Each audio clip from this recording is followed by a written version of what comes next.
7 bonnes raisons de choisir Voyage Antillais. Voyage Antillais est une agence antillaise depuis plus de 50 ans. Voyage Antillais vous réserve un accueil chaleureux, une qualité de service, un accompagnement soigné, toujours avec le sourire. Voyage Antillais vous propose les meilleurs prix. Avec Voyage Antillais, vous bénéficiez de facilités de paiement. Votre deuxième bagage est offert. Voyage Antillais, c'est 2 agences en Île-de-France qui relient les Antilles à Paris. Voyage Antillais, nous là vous faisons voyager. Guadeloupe, actualité. Après une cuisante défaite aux élections européennes et un rassemblement national fort de 30% des suffrages, Emmanuel Macron a décidé de dissoudre l'Assemblée nationale. Stratégie pour certains, pari extrêmement risqué pour d'autres. Les avis sont mitigés quant à la volonté réelle du président de la République. Nous sommes partis à votre rencontre voir ce que vous pensez de cette décision choc à l'aube des grandes vacances et des Jeux olympiques et paralympiques. Regardez. Je ne suis ni pour ni contre. S'il le fait, c'est qu'il a les doigts. Donc, je suis obligé de m'incliner aux doigts qu'il a. Comprenez? Je ne peux pas... c'est pas le simple mortel comme moi qui peut juger un président. Oui, je suis pour qu'il est dissous. Mais je pense qu'il a fait les choses à demi. Il aurait dû aussi présenter sa démission. D'accord? Parce que depuis qu'il est en place, plus rien ne va. D'accord? Tout le monde touche. D'accord? Tous ceux qui travaillent ne touchent pas. Par contre, tous ceux qui ne font rien touchent. Je suis pour. Malheureusement, il est très malin le président. C'est pas pour rien qu'il a dissous l'Assemblée nationale. C'est pour espérer, lorsqu'ils vont voter, voir toutes les partis adverses vont sûrement faire bloc pour contrer le Front National. En fin de compte, c'est ce qu'il espère en fin de compte. Donc après, je ne vais pas vous mentir, à partir du moment qu'il a été mis en place, c'est la merde. Je ne peux pas dire qu'il a raison ou il n'a pas raison. S'il le fait, c'est qu'il a raison. C'est qu'il a le droit de le faire. Je ne peux rien dire. Et notez effectivement que c'est branle-bas de combat dans tous les partis politiques en ce moment. Et vous avez une coalition naissante entre le Parti Socialiste, le Parti Communiste, la LFI et Europe Écologie Les Verts. Mais de l'autre côté, on a aussi un rassemblement des forces de droite et d'extrême droite. On aura une grosse bataille au sommet dans tous les cas. Les élections législatives se tiendront les 30 juin et 7 juillet prochains. L'Assemblée nationale ferme donc ses portes jusqu'au 8 juillet et la dissolution induit que les travaux en commission d'enquête, les missions d'information et autres missions flash sont arrêtés et ne rendront pas de rapport. Les ex-députés auront donc le loisir de préparer leur campagne éclair s'ils veulent retrouver leur place de parlementaire. Les candidatures devront être déposées entre le mercredi 12 juin et le dimanche 16. Les temps de parole seront décomptés, eux, à partir de ce mardi 11 à 6 heures. Une dissolution donc qui surprend, mais ne perturbe pas en tout cas le conseil départemental de Guadeloupe qui maintient le congrès des élus de ce mercredi. Une perte de temps pour certains politiques qui jugent cette grande messe insuffisante face aux enjeux. Ils étaient rassemblés au centre culturel Rémy Nesouta à Pointe-à-Pitre. Regardez. Nous avons décidé de nous réunir aujourd'hui devant l'urgence que représente le congrès qui va y avoir lieu dans 2 jours. On s'est rendu compte que ce congrès ne répondait pas du tout aux aspirations politiques que nous avons et surtout ça ne répondait pas à l'ensemble des travaux que nous avons faits dans la commission ad hoc et que finalement on s'était servi de nous comme une sorte de caution pour travailler dans la commission ad hoc et finalement on posait un projet où c'est finalement le rassemblement des 2 assemblées et puis les conclusions du SIOM qu'on venait faire adopter aux Guadeloupéens au cours de ce congrès. C'est pas suffisant. Donc, non, c'est pas suffisant. C'est pas suffisant parce que l'urgence exige autre chose aujourd'hui. hier soir, nous avons vu ce qui s'est passé, la dissolution de l'Assemblée nationale en France. Ça nous dit que l'urgence est aujourd'hui que le peuple guadeloupéen soit en capacité de prendre son destin en main. Et c'est ça l'enjeu aujourd'hui. L'enjeu n'est pas de juste réunir deux assemblées. C'est pas ça l'enjeu. L'enjeu, il est beaucoup plus profond que ça. On voit l'actualité qui se passe. Hier, il y a une dissolution de l'Assemblée nationale. On voit ce qui se passe en Kanaki. On voit bien ce que ça peut donner quand on ne maîtrise pas son destin, quand on ne peut pas s'organiser. Donc pour nous, c'est important vraiment qu'après 20 ans de tergiversation, on passe à autre chose et que les politiques soient en capacité de discuter avec la population sur notre devenir, sur ce qu'on veut, sur comment on veut s'organiser et sur quelles sont les compétences qu'on se sent en capacité de gérer. Les 9 organisations discutent, échangent et vont travailler. Dès maintenant, on va commencer, on va poursuivre les travaux, même pendant les vacances, pour proposer véritablement un projet pour Guadeloupéens. Statu quo, c'est ce qu'on ne veut pas. Sinon, on n'aurait pas existé. On aurait été rentré dans le jeu politique traditionnel, c'est-à-dire on aurait été aux élections municipales, législatives, voilà. Donc ce statu quo-là, il ne nous convient pas parce que c'est un modèle qui a été adopté depuis 1946, qui a eu un apport favorable en ce qui concerne par exemple, la santé. Le fait aussi qu'on ait pu récupérer les conquêtes sociales, la sécurité sociale, la retraite, ça c'est le côté positif de la départementalisation, mais ça ne suffit pas. Il faut autre chose, et pour faire autre chose, il faut construire ensemble un modèle guadeloupéen. C'est véritable un modèle guadeloupéen, c'est pas ce que propose ni l'OSBAR ni Chalus. En tout cas, nous serons en direct du congrès des élus. Ce sera donc ce mercredi 12 juin à partir de 8h sur Canal 10. Et si la vie politique risque d'être mouvementée ces prochains mois, les ondes, tempêtes et autres ouragans ne devraient pas manquer de nous secouer également. Et pour éviter toute méprise concernant les consignes et bulletins météo, les autorités communiquent sur le vocabulaire employé et les différents types d'alertes et de vigilance. L'occasion aussi d'expliquer les mécanismes qui influent sur la formation des phénomènes cycloniques tels que la Niña. On fait le point avec Thierry Gimonet, chef de service à Météo France. Cette réunion de ce matin était importante pour clarifier un certain nombre de choses en termes d'activité météorologique et cyclonique. Parler de vocabulaire, parce qu'il y a beaucoup d'incompréhension sur les phénomènes cycloniques et leurs noms. La vigilance aussi météorologique qui est effectivement pas toujours compréhensible par le grand public. C'est un code couleur. On le rappelle, il y a aussi des bulletins qu'il faut lire, puisqu'on précise énormément de choses dans les bulletins météorologiques.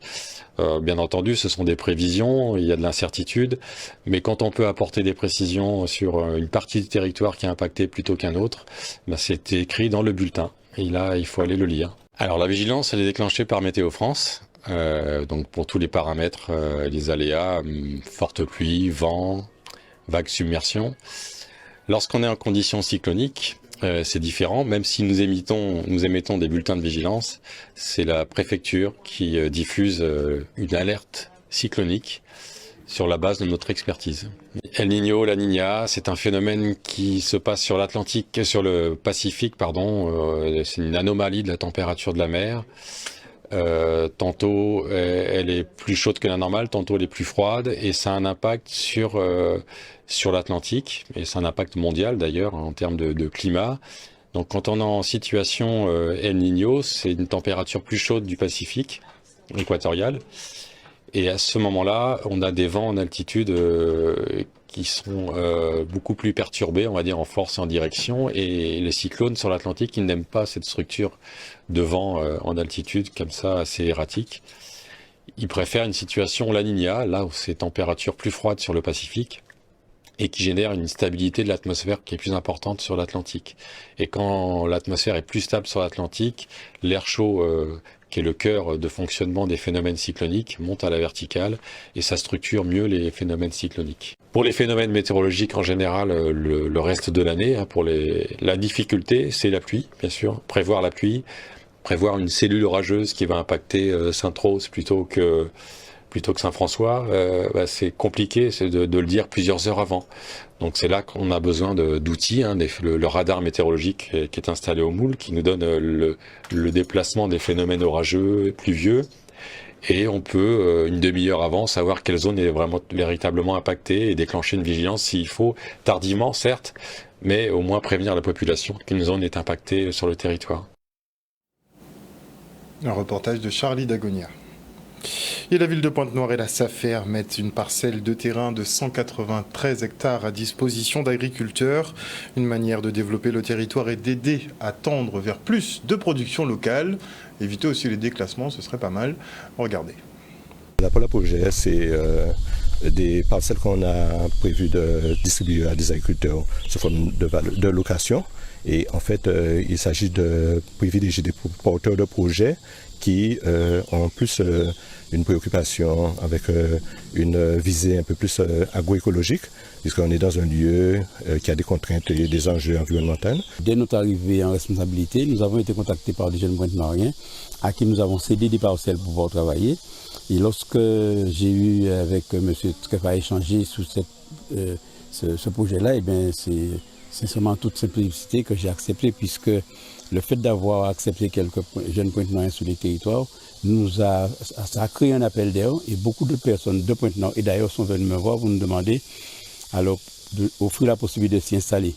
Donc cette parcelle de 193 hectares que la SIG met à disposition de la SAFER pour pouvoir essayer de la valoriser, c'est quelque chose qui va directement dans le sens de ce qu'on veut faire. C'est important pour nous d'accompagner avec fort de notre expertise ce projet, qui est un projet quand même de grande envergure, permettre l'accès au foncier à des jeunes et des moins jeunes, porteurs de projets sur un territoire comme Pointe-Noire, un territoire et surtout sur un site comme celui-là, qui est un site magnifique, chargé d'histoire et surtout chargé de fait que c'est une zone qui a été très productive dans le passé. Maintenant, nous, la SAFER, comme expert en matière de développement rural, on a voulu accompagner ce projet. Le propriétaire nous a fait confiance, puisque le propriétaire c'est la SIG, il nous a fait confiance pour pouvoir permettre à Pointe-Noire et à la Guadeloupe de pouvoir mettre en profit ce foncier au profit des jeunes et des moins jeunes. Nous-mêmes, au niveau de la collectivité, nous souhaitons que des jeunes puissent s'installer dans des chantiers d'insertion pour pouvoir redynamiser l'activité économique par le biais de l'agriculture. Alors on dit qu'on souhaiterait que la Guadeloupe aille vers l'autonomie alimentaire. Je pense que c'est déjà un premier pas quand on arrivera à mettre en place ce genre de projet. Et on part maintenant pour l'audition des 7 finalistes des DOM qui participent à la 6e édition du concours Be a Boss. Ce dernier vise à récompenser l'entrepreneuriat au féminin. Le reportage. Be a Boss, c'est le seul concours anti-Guyane 100% au féminin qui vise à identifier des pépites entrepreneurs qui ont des projets disruptifs, innovants, qui permettent en tout cas de valoriser les talents de nos territoires. Donc, ce concours est un concours qui fait le tour des régions, Guadeloupe, Guyane, Martinique, et qui vise à désigner 2 finalistes anti-Guyane qui vont défendre les couleurs de la grande région en septembre à Paris. Alors le concours est un concours qui fait le tour de France des régions. Il se fait en 9 étapes et aujourd'hui nous sommes à l'étape anti-Guyane qui a cette particularité d'être un Be a Boss dans le Be a Boss. Pourquoi? Il s'agit en fait d'une étape éclatée en plusieurs phases, notamment cette phase de présélection où aujourd'hui nous sommes en Guadeloupe en train d'auditionner 7 finalistes qui ont été sélectionnés par dossier. Nous avons reçu à l'échelle anti-Guyane 82 dossiers et 7 finalistes par territoire, Guadeloupe, Guyane et Martinique, ont été sélectionnés. Aujourd'hui, je suis très fière de pouvoir participer à Be a Boss car je prépare ce projet déjà Fret à Dom depuis au moins 2021. Donc pour notre structure, c'est une très bonne manière de pouvoir mettre en avant notre projet et surtout de pouvoir montrer qu'en Guadeloupe, il y a des femmes qui entreprennent et qui ont des projets structurants avec beaucoup d'ambition. Pour moi, déjà, l'entrepreneuriat, c'est très dur parce qu'il y a plein de choses auxquelles on fait face, d'autant plus qu'on vient d'une île, donc on a un milieu insulaire où en termes de financement, etc., on n'a pas les mêmes aides. Donc déjà, c'est dur et d'autant plus quand je pense qu'on est une femme. Et une jeune femme, donc moi c'est plutôt cet aspect-là que je vois parce que je travaille dans un métier entre guillemets d'homme très masculin, donc l'entrepreneuriat au féminin pour moi c'est très important de le promouvoir et de dire que les métiers n'ont pas de genre et qu'il faut se lancer si on a envie de se lancer. Donc pour moi ce concours et les démarches qui sont faites derrière pour promouvoir l'entrepreneuriat au féminin c'est très important parce que souvent nous femmes on reste dans nos petites cases alors qu'en fait il n'y a pas de cases et il faut aller et briser les plafonds de verre quoi. Un reportage de Maxime Morel. Et on ouvre le volet sport avec les Olympiades de la ville de Petit-Bourg. Une sacrée belle journée sportive pour les petits qui se sont éclatés. Regardez. Avec nos collaborateurs, nous avons eu cette géniale idée de pouvoir sensibiliser nos enfants dans le cadre justement de ces Jeux Olympiques. Nous avons des écoles qui sont associées Mais là, véritablement, aujourd'hui, démarrent les Olympiades scolaires de la ville de Petit-Bourg. Nous aurons toute cette semaine les petits jeunes avec leurs encadrants, leurs professeurs et les encadrants aussi de la ville. C'est l'occasion pour eux d'avoir des animations sportives, de pouvoir être en compétition tout en s'amusant. Vous le voyez, c'est une distraction pour nos enfants et en même temps, on leur inculque aussi des valeurs qui sont les valeurs du vivre ensemble, les valeurs du respect de la règle, les valeurs de la compétition dans le respect. Et nous sommes très heureux d'avoir ces jeunes-là aujourd'hui. Comme vous le savez, d'ici quelques jours, nous aurons le passage de la flamme dans notre commune. Et donc, il était important pour nous de pouvoir mettre en place une action pour les scolaires. Donc, dans la dynamique olympique, nous avons organisé ces Olympiades car, comme vous le savez, toute l'année, les enfants, on leur a transmis les valeurs de l'olympisme au sein de leurs écoles. Donc, c'est une manière pour eux de se confronter à d'autres camarades, de mettre en pratique ce qu'ils ont appris. Et le but, le plus important, c'est de participer dans la joie, comme vous pouvez le voir, la bonne humeur. Et donc, nous attendons la flamme et nous vous disons de venir nombreux nous supporter samedi, de venir l'accueillir. Cette journée a commencé très tôt pour nous, dès 6 h du matin. On a mis le matériel en place, les ateliers en place. Il y en a 19 ateliers mis en place par rapport aux enfants. Donc chaque élève a pu participer aux ateliers. Une très bonne participation, c'est la première journée. Demain, il y aura encore du monde. Et vendredi, nous terminerons toujours avec la maternelle. On a dû scinder les maternelles en 2 groupes. Donc voilà, c'est une belle semaine, une belle animation. Et puis, on apprend beaucoup sur le plaisir qu'ont les enfants d'être ensemble, mais surtout d'appliquer des règles et d'être heureux.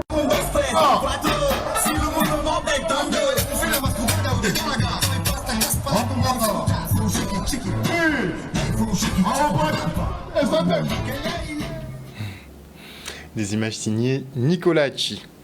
Et les amateurs de course automobile, eux, en ont eu pour leur compte à l'occasion du 39e rallye des Grands Fonds.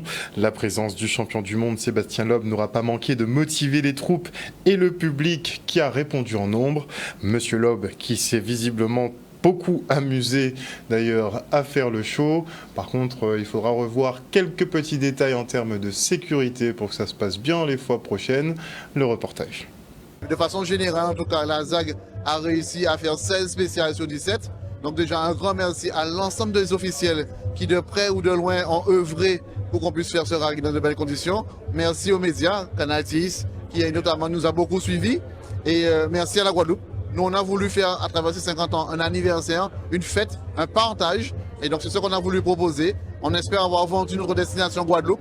Donc, merci à tout le monde. Et puis, rendez-vous dès le 17 août pour le rallye de Marie-Galante et l'année prochaine pour la 40e édition. On s'est bien fait plaisir. Le but, c'était ça avant tout. Je suis venu rouler avec ma femme pour s'amuser et puis pour prendre du plaisir. Donc, les routes étaient belles, la voiture m'a bien marché. Donc, on n'a pas eu de problème, ça a bien roulé.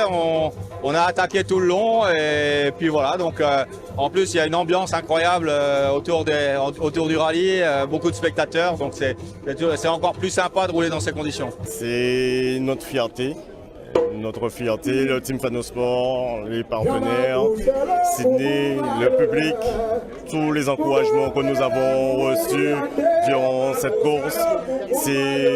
Pour moi, ça fait chaud, quoi. C'est bien.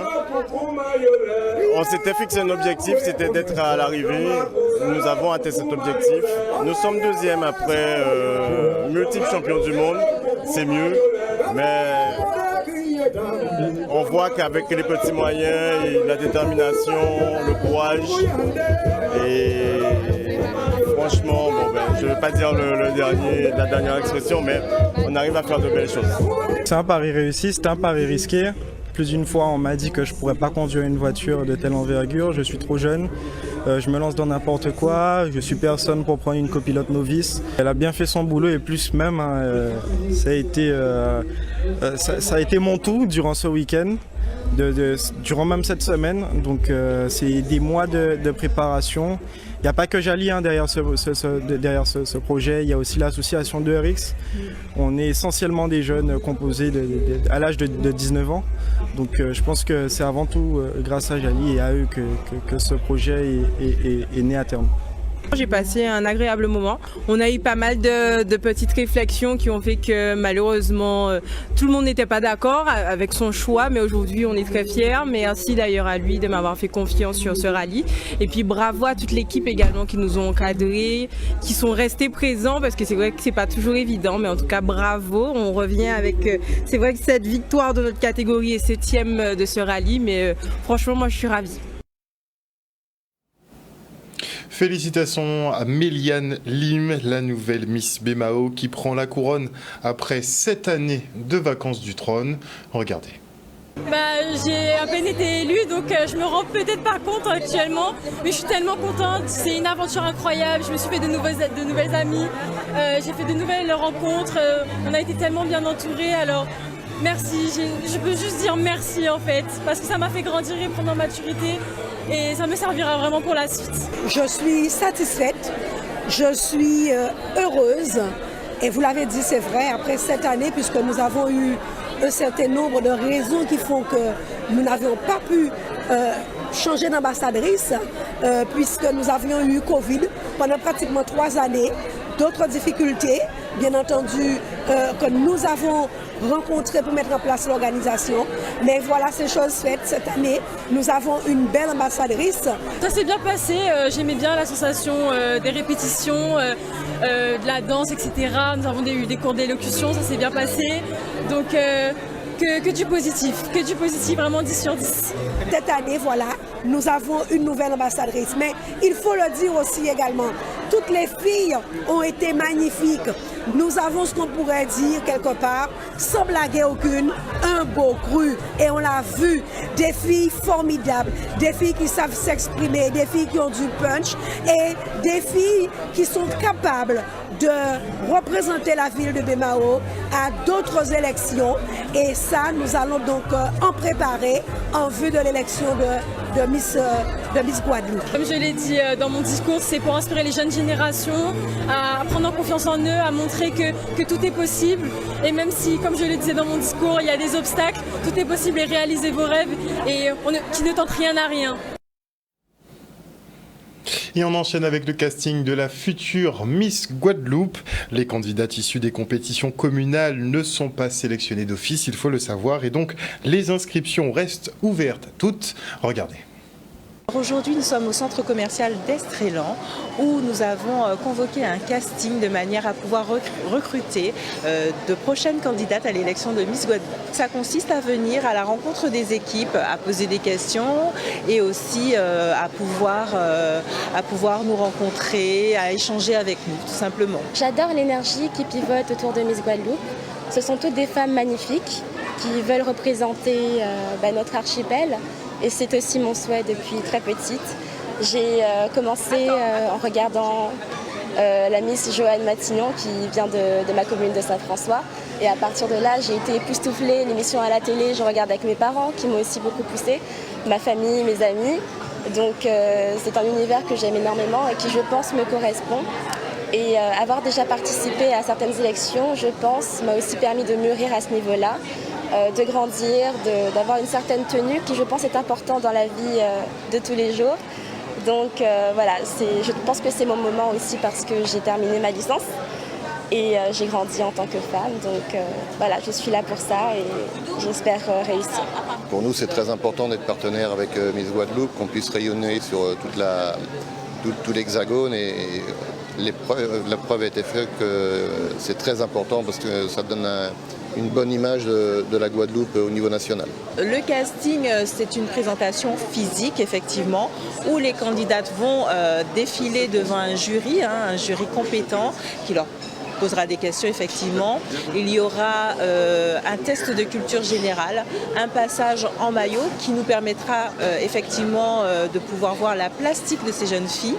Et ensuite, ce jury sélectionnera les 12 candidates qui participeront à l'élection de Miss Guadeloupe. Je pense que c'est une aventure qui va vous apporter à tous les niveaux.